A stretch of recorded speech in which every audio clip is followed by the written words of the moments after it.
to have to deal with the sometimes chilling realities of intelligence work.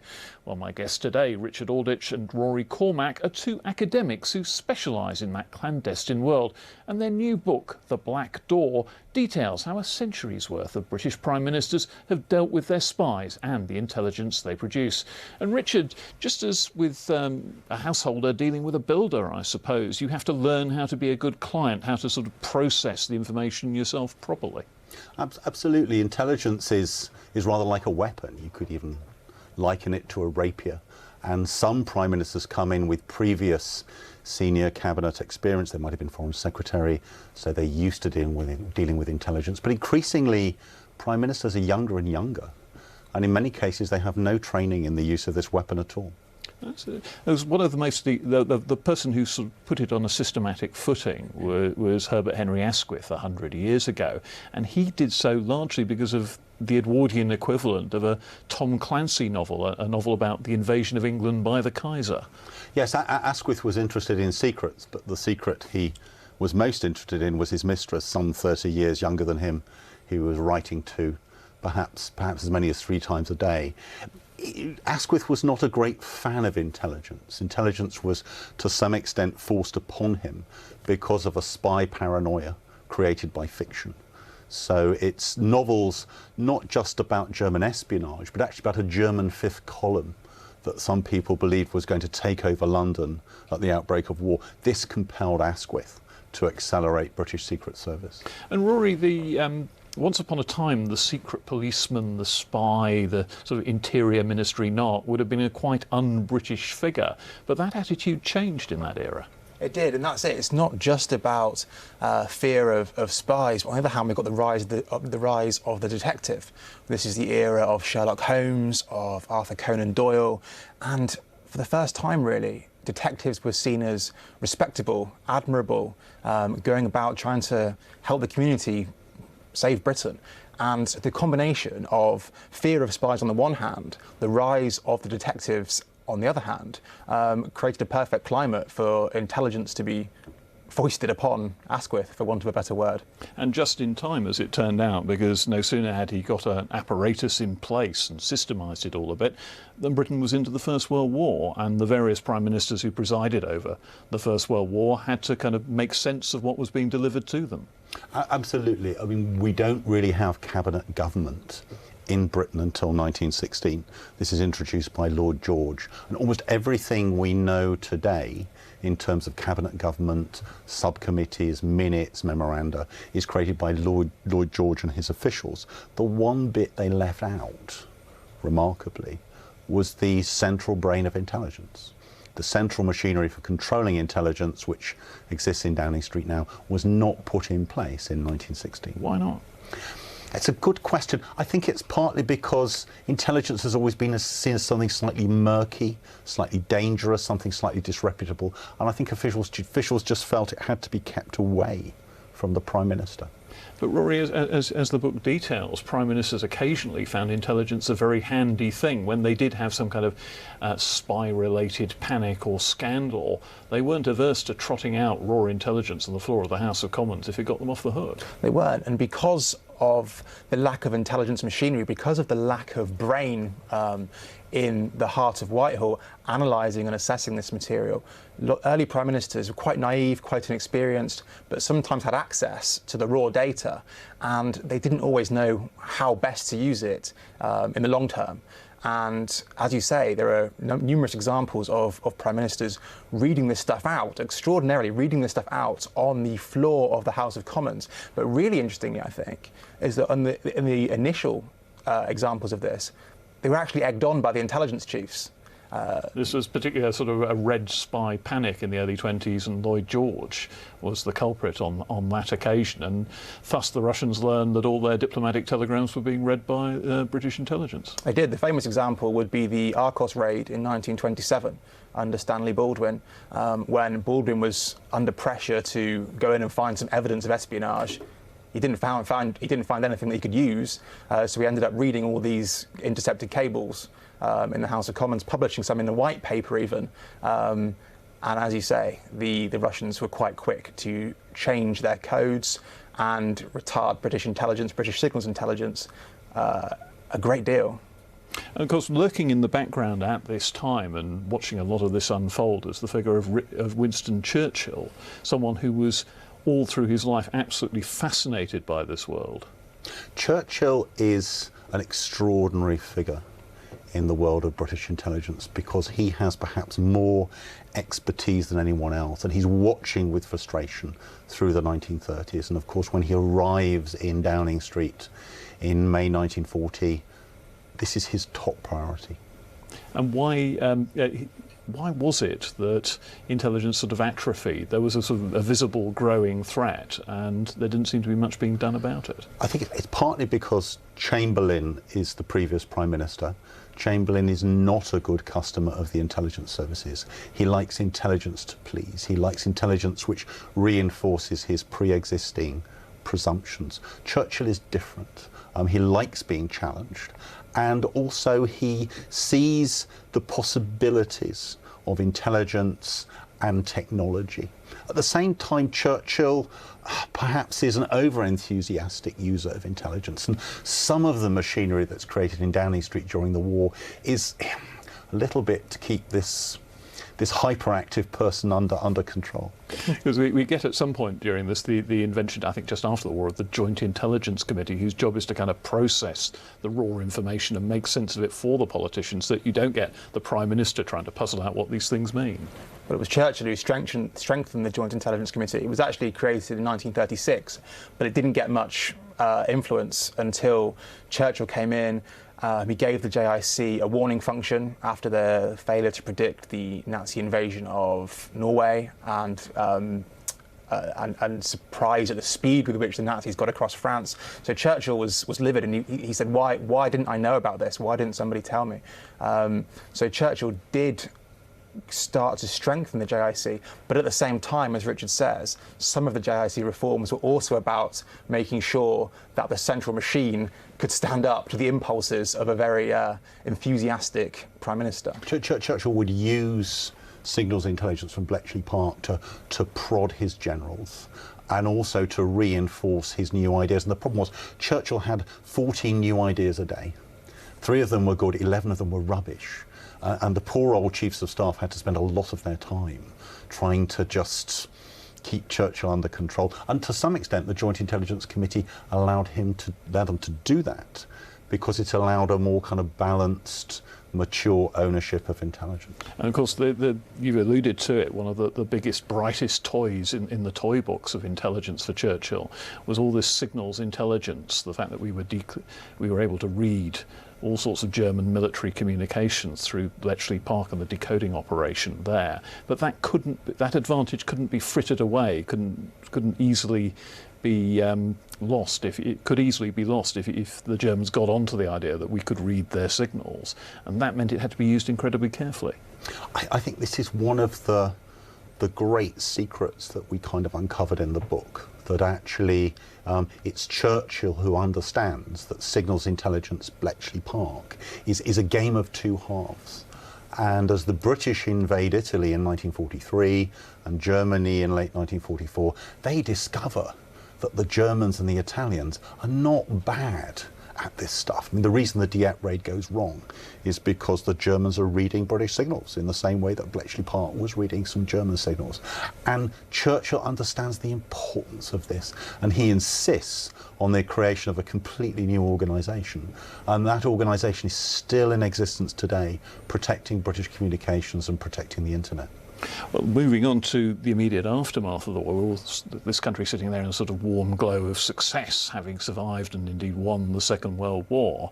And then you get the ultimate spy scandal, really, the revelation that it's a network of Soviet spies, top establishment types, Burgess, Macmillan, and so forth, have actually penetrated to the heart of British intelligence.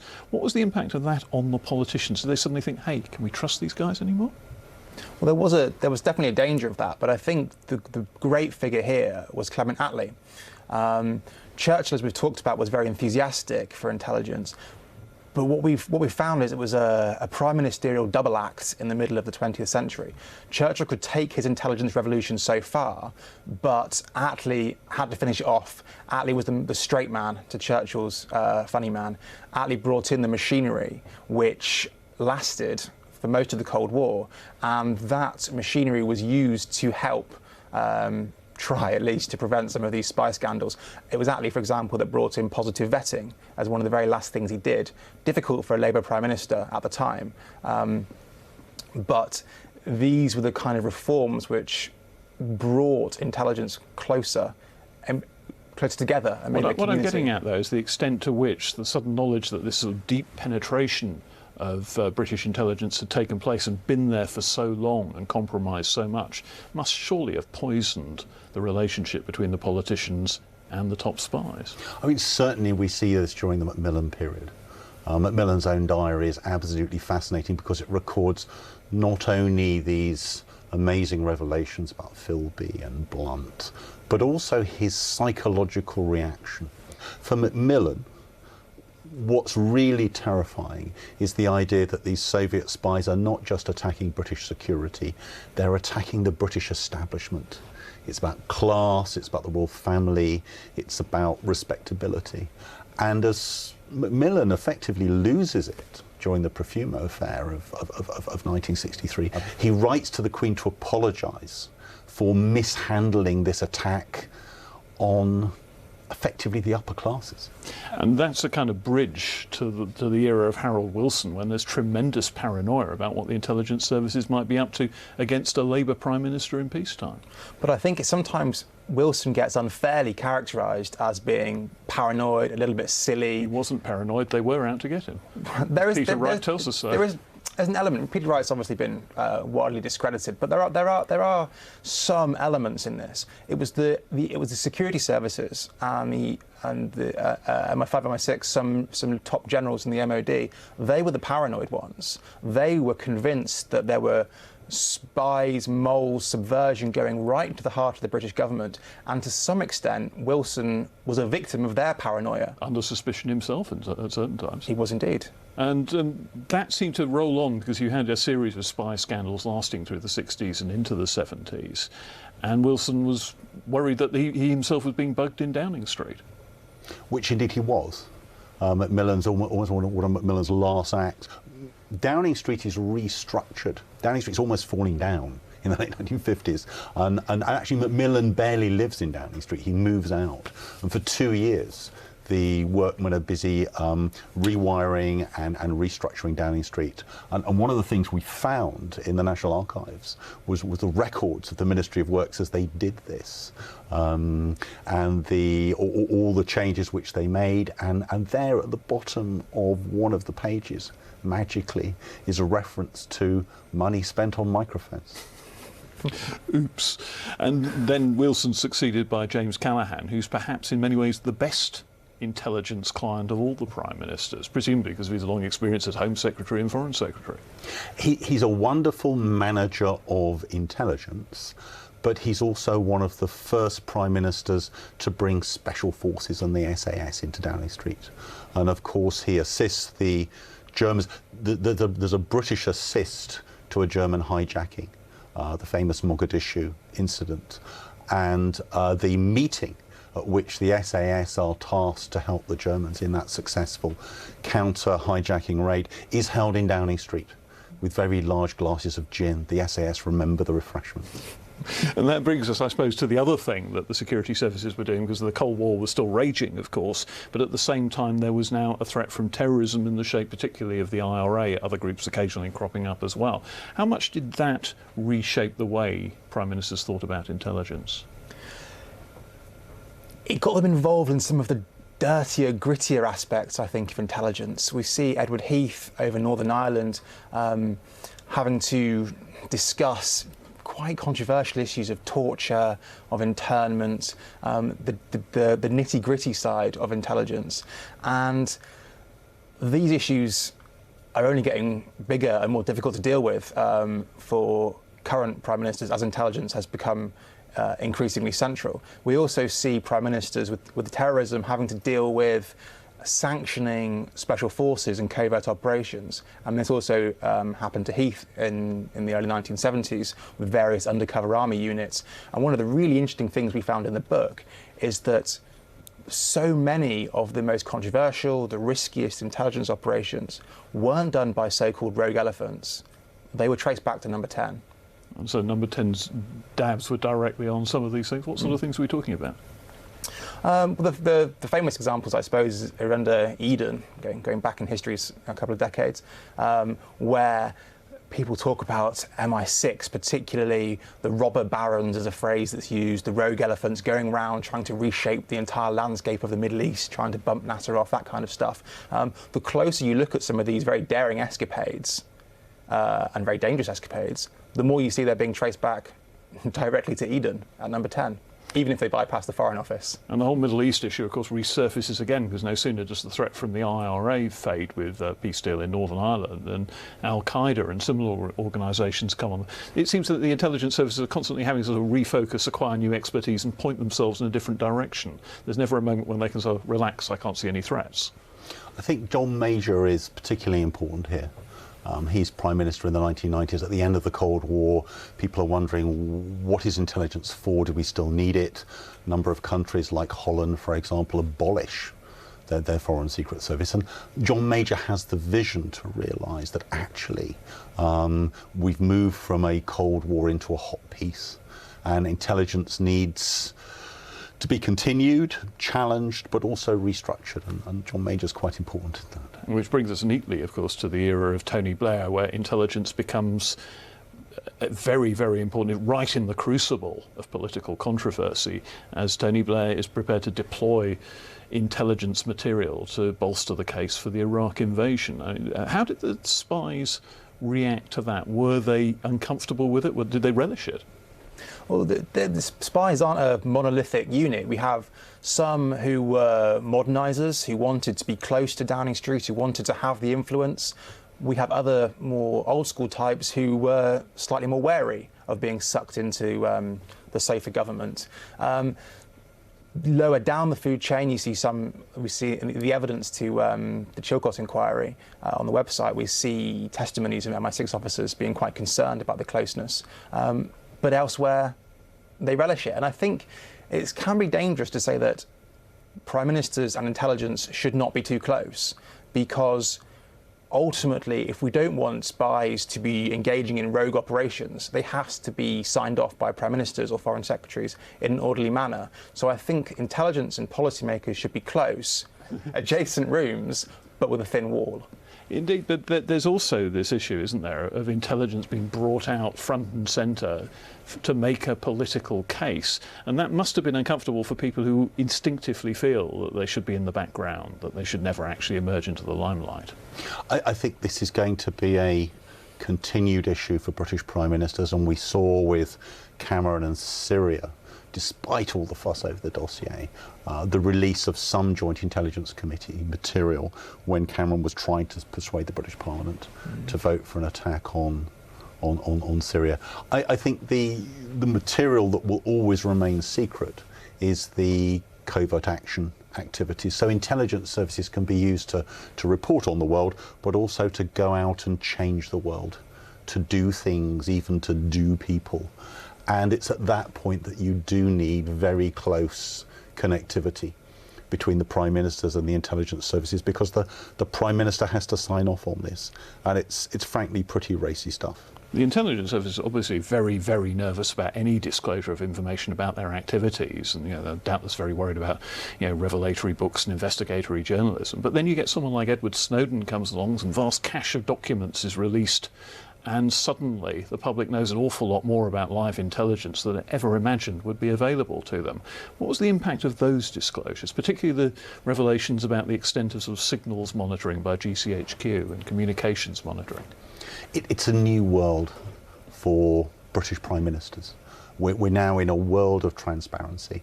When leakers were, they've always been leakers, they've always been whistleblowers, but when Daniel Ellsberg leaked the Pentagon Papers back in the 1970s, he needed 24-hour access to photocopiers and some really big shopping bags. So there's a limit to what you could leak. Now, a whistleblower can steal half the secrets of the world on a hard drive, twice the size of your fist. So it's the scale of the leaking, and of course, this is causing paranoia in Whitehall and also in Washington, because Paranoia you never about what we'll learn from what's already out there. You never know whether something that is secret today is going to be disclosed tomorrow. And what's the impact of that, Rory? Is it just making everybody hyper cautious? Is it damn the torpedoes? I think there's a danger that it will make people hyper cautious. I think there's another danger that it will make people not write stuff down in case it gets leaked, which would lead to greater unaccountability and bypassing the official machinery. But I think there's a bigger issue here, which is what Snowden and the massive leaks, and same with the Panama Papers in April, reveals is almost a challenge to government secrecy and a challenge to government privacy. We see the debates about citizens' privacy and secrecy, but it works both ways. The government are under a lot of pressure now as well. Yeah, plenty of scope for yet another volume. Richard Aldrich, Rory Cormac, thanks very much for joining us. And Book Talk will be back again next week. Do join us then.